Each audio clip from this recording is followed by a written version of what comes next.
Un nouvel élément vient de s'ajouter au dossier de disparition de Delphine Jubilard.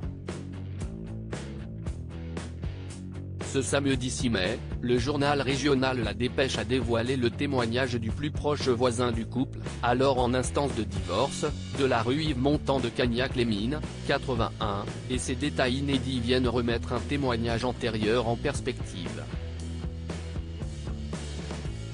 Alors qu'il n'avait jamais fait mention auparavant, malgré plusieurs auditions, Michel s'est souvenu de quelque chose.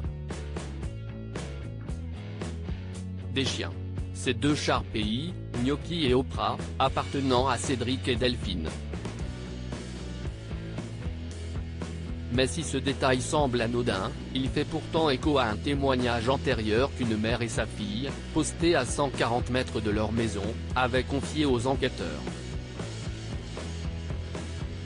Ce dernier faisait alors mention d'aboiements et d'un cri d'effroi. Un cri de peur intense vers 23 h le soir de la disparition de l'infirmière de 33 ans. Les chiens n'aboyaient jamais. Il se peut que ce ne soit pas eux que les voisines ont entendu cette nuit-là. Moi, je ne les ai jamais entendus aboyer, a tout bonnement annoncé le voisin. Une nouvelle déclaration qui continue de faire planer le mystère autour de cette terrible affaire.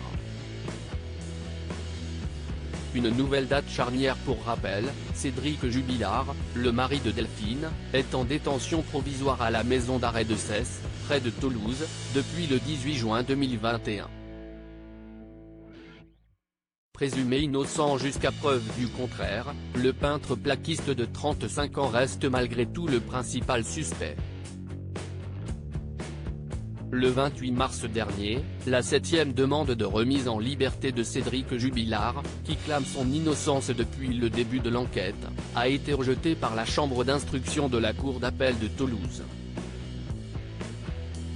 En juin prochain, le père de famille sera une nouvelle fois attendu dans le bureau du juge des libertés et de la détention au tribunal de Toulouse, afin de statuer sur le potentiel renouvellement de son mandat de dépôt.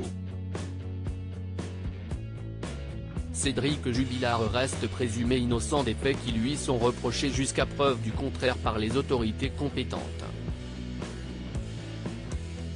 Article écrit en collaboration avec 6 médias.